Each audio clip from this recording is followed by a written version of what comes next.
السلام علیکم دوستوں، امید ہے آپ لوگ خیریت سے ہوں گے۔ اللہ آپ لوگوں کو خوش رکھے اور دونوں جہان میں کامیاب کرے۔ دوستوں، اس ویڈیو میں غصہ کا نقصان اور اس کا علاج بتایا گیا ہے۔ اگر آپ کو غصہ آتا ہے تو ویڈیو کو آخر تک ضرور سننا۔ نقصان ہی ہوتا ہے بالآخر ان کا، نقصان ہی ہوتا ہے بالآخر ان کا، نفس کے واسطے غصہ جو کیا کرتے ہیں۔ دوستو، غصہ ایک ایسی آگ ہے جو دوسروں کا نقصان کرے یا نہ کرے، خود کا نقصان ضرور کرتی ہے۔ غصہ حماقت سے شروع ہوتا ہے اور ندامت پر ختم ہوتا ہے۔ اس لیے غصہ پر قابو پانا ہی عقل مندی ہے، اور جو ایسا کر لے وہ بہادر ہے۔ غصہ میں آ کر آدمی اپنی شریک حیات کو طلاق دے دیتا ہے، پھر ہوش میں آنے کے بعد پچھتاوا کرتا ہے اور دوسرے مرد سے حلالہ کرا کے ذلت کی چادر اوڑھتا ہے۔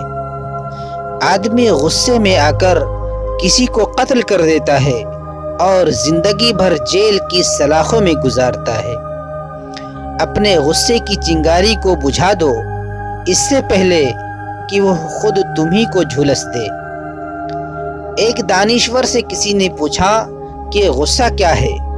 خوبصورت جواب ملا، دوسروں کی غلطی کی سزا خود کو دینا۔ جب غصہ تم پر غلبہ پائے تو خاموشی اختیار کرو۔ جو شخص اپنا غصہ اپنے ہی اوپر جھیل لیتا ہے وہ دوسروں کے غصہ سے بچ جاتا ہے۔ غصے کا علاج: جب غصہ آئے تو ان میں سے کوئی ایک علاج کر لیں یا ضرورتاً سارے علاج کریں۔ نمبر 1، اعوذ باللہ من الشیطان الرجیم پڑھیں۔ نمبر 2، لا حول ولا قوت الا باللہ پڑھیں۔ نمبر 3، وضو کر لیں۔ نمبر 4، کھڑے ہیں تو بیٹھ جائیں، بیٹھے ہیں تو لیٹ جائیں۔ نمبر 5، جس پر غصہ آ رہا ہے اس کے سامنے سے ہٹ جائیں۔ نمبر 6، پانی پی لیں۔ نمبر 7، خاموش ہو جائیں۔ اللہ ہم سب کو کہنے سننے سے زیادہ عمل کی توفیق عطا فرمائے، آمین۔ دوستو، آج کے لیے بس اتنا ہی۔ انشاءاللہ جلد ہی ملوں گا اگلے ویڈیو میں۔ تب تک اپنا خیال رکھنا اور اپنوں کا بھی خیال رکھنا۔